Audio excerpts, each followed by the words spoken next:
नमस्कार मित्रांनो, तुमचं स्वागत आहे आमच्या स्टडी डायरीज युट्यूब चॅनलमध्ये। विद्यार्थी मित्रांनो, जसं की तुम्हाला माहिती असेल की आपण भारतीय राज्यघटना यावरती एक कंप्लीट लेक्चर सिरीज स्टार्ट केलेली आहे। आणि विद्यार्थी मित्रांनो, हा अतिशय महत्त्वाचा घटक आहे legal aptitude and legal reasoning या सेक्शन मधील। विद्यार्थी मित्रांनो, तुम्हाला परीक्षेत यावरती प्रश्न हमखास विचारले जातात।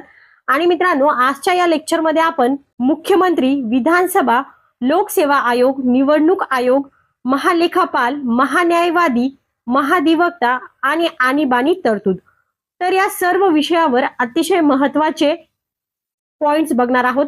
त्यामुळे विद्यार्थी मित्रांनो, तुम्ही जर लॉ सीईटी 2027 ची प्रिपरेशन करत असाल तर तुमच्यासाठी आजचा हा व्हिडिओ लेक्चर अतिशय महत्त्वाचा ठरणार आहे। त्यामुळे विद्यार्थी मित्रांनो, तुम्ही व्हिडिओ स्किप न करता शेवटपर्यंत नक्कीच बघा, जेणेकरून भारतीय राज्यघटना यामध्ये असणारे सर्व डाउट्स तुमचे क्लिअर होतील।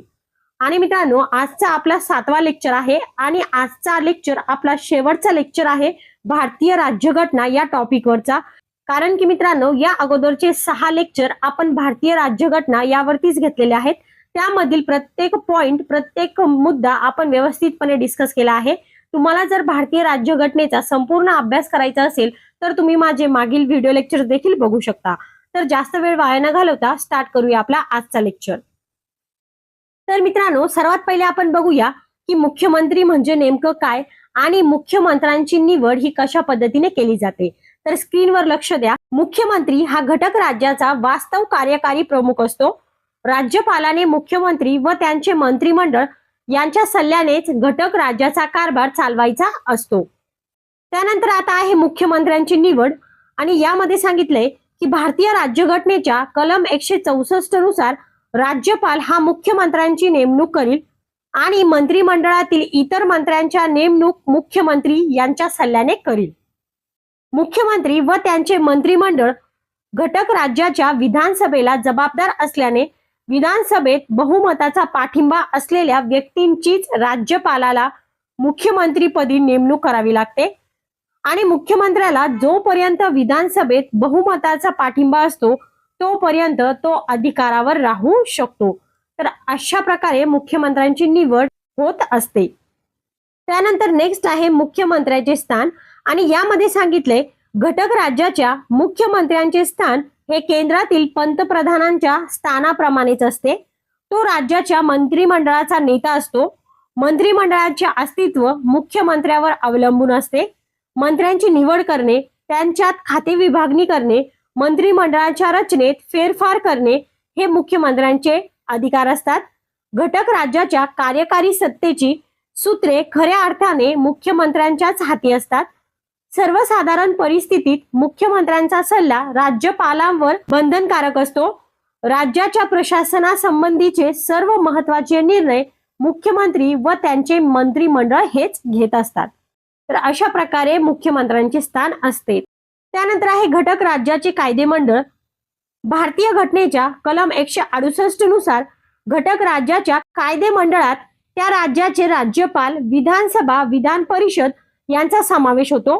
भारतातील काही राज्ये द्विगृही तर काही राज्ये एकगृही असतात आणि एकगृह कायदेमंडळ असलेल्या राज्यात फक्त कनिष्ठ सभागृह म्हणजेच विधानसभा अस्तित्वात असते आणि तेथे विधान परिषद अस्तित्वात नसते। एखाद्या राज्यात विधान परिषद असावी किंवा नसावी हे ठरविण्याचा किंवा वेगळ्या भाषेत विधान परिषद निर्माण करण्याचा अथवा बरखास्त करण्याचा अधिकार कलम 169 अन्वये त्या घटक राज्याचा आहे। तर मित्रांनो, अशा प्रकारे आपण मुख्यमंत्री, मुख्यमंत्र्यांची निवड, मुख्यमंत्र्यांचे स्थान आणि घटक राज्यांचे कायदेमंडळ हे बघितलेले आहेत। आणि मित्रांनो, आता आपण बघूया विधानसभा। विधानसभा हे घटक राज्याच्या कायदेमंडळाचे कनिष्ठ सभागृह होय। विधानसभेच्या सदस्यांची निवड प्रौढ मताधिकारांच्या तत्वानुसार राज्यातील सर्व मतदारांकडून होत असते। विधानसभेचे सदस्य संख्या कमीत कमी 60 व जास्तीत जास्त 500 सभासद असतात आणि सध्या महाराष्ट्रात सदस्य संख्या ही 288 एवढी आहे। लक्षात ठेवायचा आहे, अतिशय IMP हा पॉइंट आहे की सध्या महाराष्ट्रात सदस्य संख्या 288 आहे।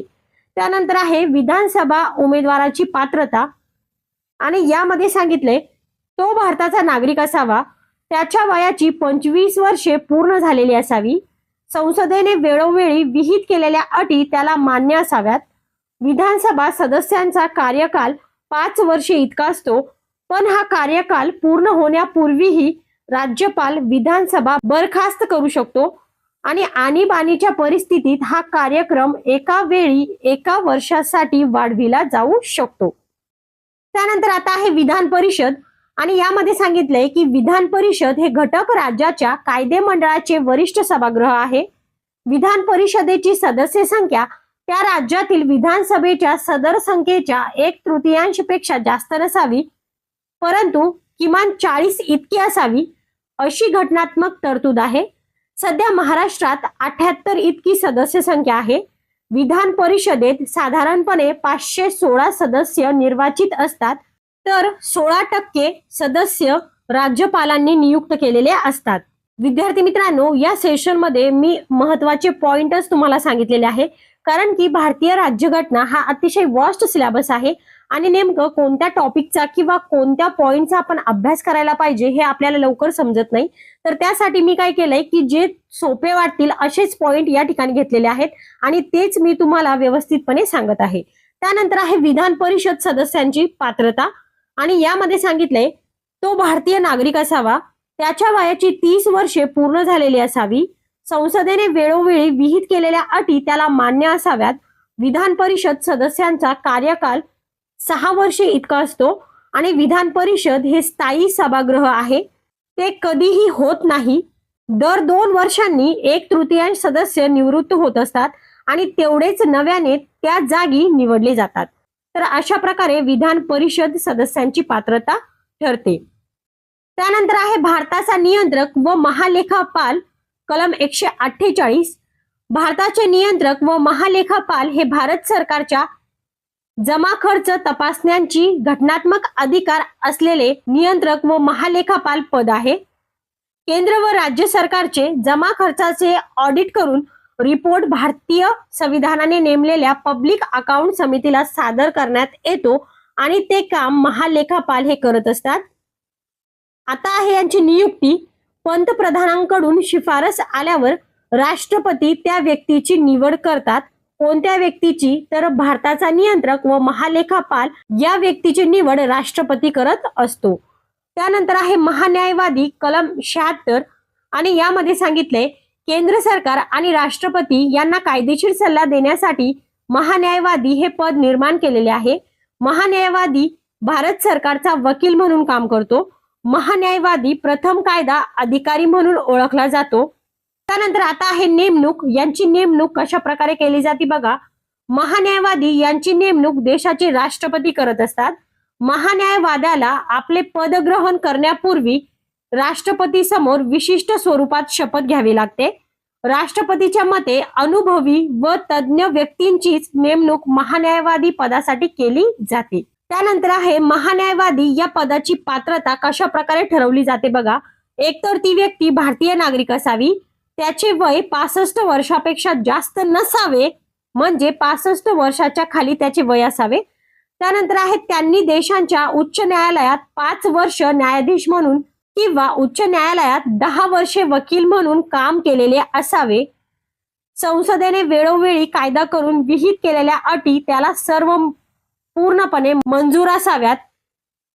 त्यानंतर 5वा आहे की सर्वोच्च न्यायालयाच्या न्यायाधीशाच्या पात्रता त्याच्या अंगी असाव्यात आणि या सर्व अटी ज्या व्यक्तीमध्ये असेल तर तो महान्यायवादी या पदासाठी पात्र ठरेल. त्यानंतर आहे या पदासाठी कार्यकाल. तर या ठिकाणी बघा, भारतीय राज्यघटनेत महान्यायवादाचा कार्यकाल नमूद केलेला नाही, परंतु वयाच्या 65व्या वर्षापर्यंत तो आपल्या अधिकार पदावर राहून कार्य करू शकतो.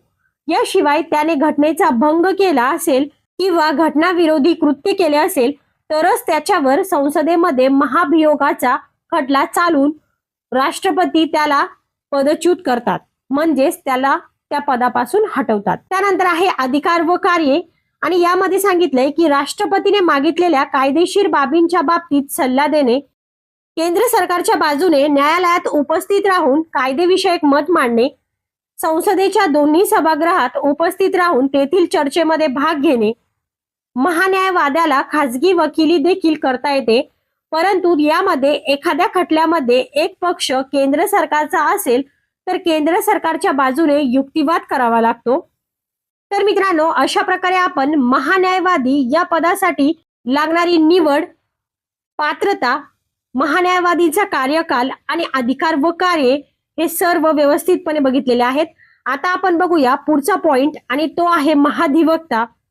आणि मित्रांनो, यामध्ये सर्वात पहिले आपण शिकूया की महाधिवक्ता म्हणजे नेमकं काय आणि ते कोणत्या कलमामध्ये आहे। तर विद्यार्थी मित्रांनो, कलम 165 नुसार राज्य सरकार आणि राज्यपाल यांना कायदेशीर सल्ला देण्यासाठी महाधिवक्ता हे पद निर्माण केलेले आहे। महाधिवक्ता राज्य सरकारचा वकील म्हणून काम करतो। महाधिवक्ता याला घटक राज्याचा प्रथम कायदा अधिकारी म्हणून देखील ओळखले जाते। त्यानंतर आहे यांची नेमणूक। महाधिवक्त्यांची नेमणूक राज्याचे राज्यपाल करत असतात। महाधिवक्ताला आपले पद ग्रहण करण्यापूर्वी राज्यपालासमोर विशिष्ट स्वरूपात शपथ घ्यावी लागते आणि राज्यपालांच्या मते तो अनुभवी व तज्ञ व्यक्ती असावा। त्यानंतर आहे यांचा कार्यकाल। भारतीय राज्यघटनेत महाधिवक्त्याचा कार्यकाल नमूद केलेला नाही, परंतु महाधिवक्ता वयाच्या 62व्या वर्षापर्यंत आपल्या अधिकार पदावर कार्य करू शकतो। याशिवाय त्याने घटनेचा भंग केला असेल किंवा घटनाविरोधी कृत्य केले असेल तर राज्यपाल त्याला त्याच्या पदावरून पदच्युत करू शकतो। तर अशा प्रकारे या ठिकाणी आपण महाधिवक्ताचा नेमणूक आणि कार्यकाल बघितलेला आहे।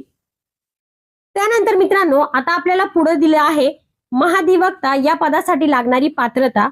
एकतर तो व्यक्ती भारताचा नागरिक असावा, त्याचे वय 62 वर्षापेक्षा जास्त नसावे, त्यांनी भारतातील कोणत्याही न्यायालयामध्ये 10 वर्षे न्यायाधीश म्हणून किंवा उच्च न्यायालयामध्ये 5 वर्षे वकिली म्हणून कार्य केलेले असावे, संसदेने वेळोवेळी कायदा करून विहित असलेल्या अटी त्याला पूर्ण मान्य असाव्यात, राज्यपालांच्या मते तो व्यक्ती निष्णांत कायदेपंडित असावा। त्यानंतर आहे अधिकार व कार्ये। राज्यपालाने मागितलेल्या कायदेशीर बाबी संबंधी सल्ला देणे, राज्य सरकारच्या बाजूने न्यायालयात उपस्थित राहून कायदेविषयक मत मांडणे, राज्य विधिमंडळाच्या दोन्ही सभागृहात उपस्थित राहून तेथील चर्चेमध्ये सहभाग होणे आणि महाधिवक्त्याला खासगी वकिली देखील करता येते, परंतु एखाद्या खटल्यामध्ये एक पक्ष राज्य सरकारचा असेल तर राज्य सरकारच्या बाजूने युक्तिवाद करावा लागतो। तर अशा प्रकारे या ठिकाणी महाधिवक्ता या पदाची पात्रता व त्यांचे अधिकार कार्य दिलेले आहेत।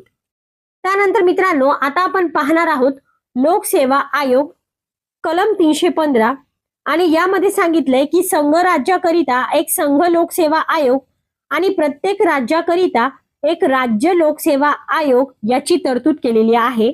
म्हणजे यामध्ये आपल्याला 2 लोकसेवा आयोगाचा अभ्यास करायचा आहे। एक आहे संघ लोकसेवा आयोग आणि दुसरा आहे राज्य लोकसेवा आयोग। तर सर्वात पहिले आपण बघूया संघ लोकसेवा आयोग 315(1) यांची नियुक्ती कशा प्रकारे केली जाते। तर संघ लोकसेवा आयोगाचे अध्यक्ष व सदस्यांची नेमणूक हे राष्ट्रपती स्वयं करत असतात।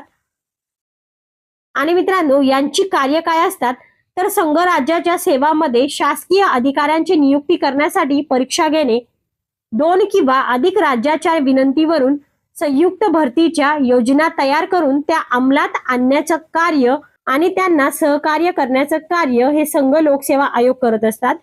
तर यांचा कार्यकाल किती असतो?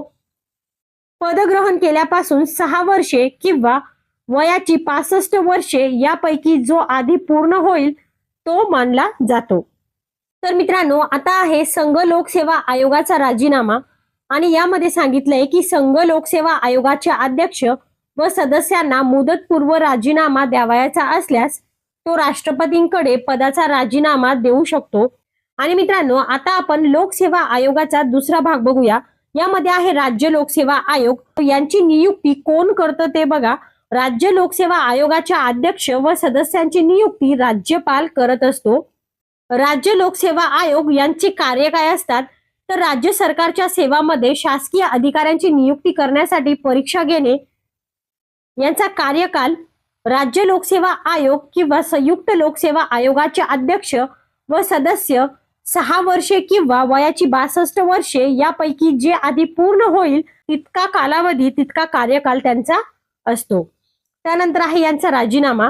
राज्य लोकसेवा आयोगाचे अध्यक्ष व सदस्य आपल्या पदाचा राजीनामा संबंधित राज्यपालांकडे सादर करतात.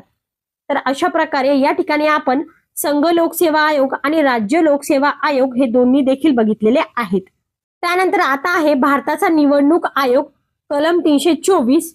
कलम 324 नुसार भारतात निवडणूक आयोगाची स्थापना करण्यात आली आहे. आणि मित्रांनो, यांची नियुक्ती कोण करतं ते बघा. भारताचे राष्ट्रपती संसदेच्या कायद्यानुसार मुख्य व सहाय्यक निवडणूक आयुक्तांची नियुक्ती करत असतात. भारताचा निवडणूक आयोग यांचा कार्यकाल आहे.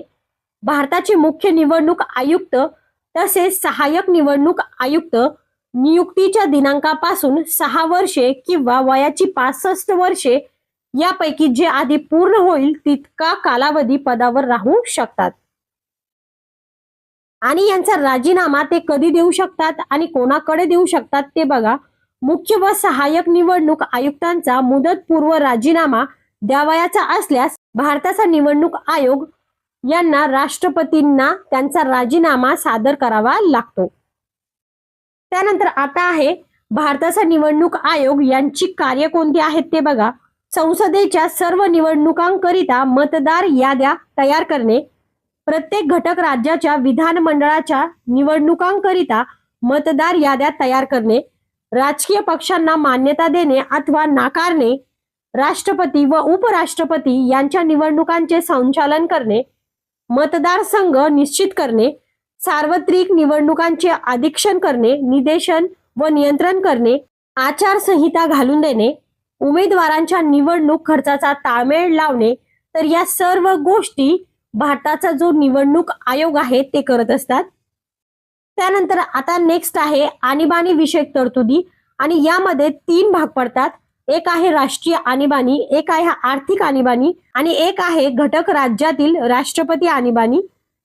तर यामध्ये सर्वात पहिले आपण बघूया की राष्ट्रीय आणीबाणी काय आहे.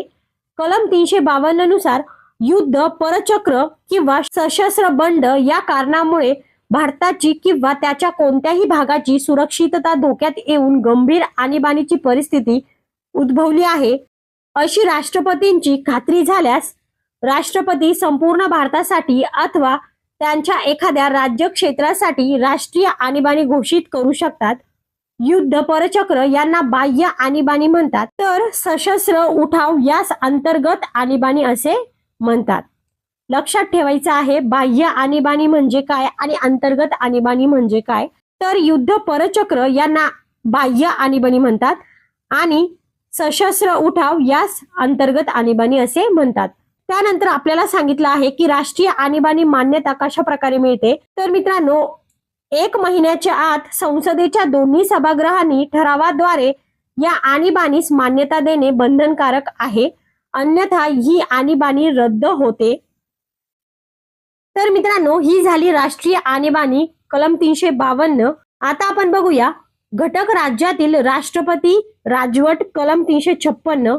आणि यामध्ये सांगितलंय भारतातील कोणत्याही घटक राज्यातील संविधानिक यंत्रणा जेव्हा कोलमडते तेव्हा त्या राज्यात भारतीय संविधानातील कलम 356 नुसार राष्ट्रपती राजवट लागू केली जाते आणि यालाच घटक राज्यातील घटनात्मक आणीबाणी देखील म्हणतात.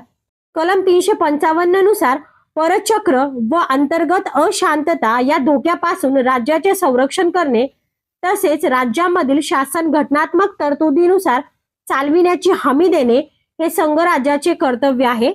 त्यानुसार एखाद्या घटक राज्यात घटनात्मक प्रसंग उद्भवल्यास कलम 356 नुसार त्या राज्यात राष्ट्रपती राजवटीची शिफारस केली जाऊ शकते.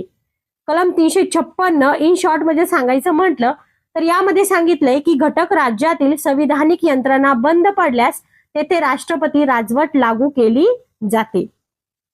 तर अशा प्रकारे हे झालं घटक राज्यातील राष्ट्रपती राजवट. आता आपण बघूया आणीबाणी या सेक्शन मधील शेवटचा आणि तिसरा प्रकार, तो म्हणजे आर्थिक आणीबाणी कलम 360. आणि यामध्ये दिले भारताचे किंवा त्याच्या कोणत्याही भागाची आर्थिक स्थैर्य किंवा पद धोक्यात आले आहे अशा परिस्थितीची खात्री पटल्यास राष्ट्रपती कलम 360 नुसार भारतात आर्थिक आणीबाणीची घोषणा करू शकतो आणि आर्थिक आणीबाणीच्या घोषणेस संसदेच्या दोन्ही सभागृहांनी 2 महिन्यांच्या आत मंजुरी देणे आवश्यक असते, अन्यथा 2 महिन्यांनी या घोषणेचा अंमल संपुष्टात येतो। तर अशा प्रकारे या ठिकाणी आपण राष्ट्रीय आणीबाणी, आर्थिक आणीबाणी आणि मित्रांनो घटनात्मक आणीबाणी या तिन्हींचा व्यवस्थितपणे अभ्यास केलेला आहे। आणि मित्रांनो अशा प्रकारे आजचा हा सेशन आपला या ठिकाणी संपलेला आहे। आजच्या सेशन मध्ये आपण मुख्यमंत्री, भारताचा नियंत्रक, महालेखापाल, महान्यायवादी, महाधिवक्ता, लोकसेवा आयोग, भारताचा निवडणूक आयोग या सर्वांचा व्यवस्थितपणे पॉइंट टू पॉइंट अभ्यास केलेला आहे।